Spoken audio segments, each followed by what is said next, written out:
Kumusta mga kaibigan, maligayang pagdating sa aking channel. Ang Ozzy Yajes at Burek Burkay Apgals magandang kwento ng pag-ibig ay muling lumabas ng mga pamagat at sinakop ang mga puso ng kanyang mga tagahanga.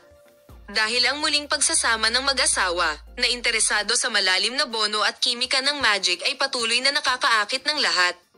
Sina Ozzy at Burek Burkay ay tiningnan sa isang lihim na partido na malayo sa kanilang mga malapit na kaibigan kagabi. Ayon sa mga mapagkukunan, walang espesyal na pagpupulong sa isang lugar. Ang mag-asawa ay mukhang mas masaya kaysa dati. Si Ozzy Yajes ay nakasisilaw sa kanyang nakaistilong itim na damit na inilalagay ang kanyang kagandahan, habang si Burek Burkay ay hindi rin maaaring makakuha ng kanyang mga mata sandali. Ang kanyang mapagmahal na tingin at mapagmahal na ngiti ay hindi nakatakas sa mga mata ng kanyang mga tagahanga na nagtagumpay sa pagkuha ng ilang pangunahin mula sa gabi.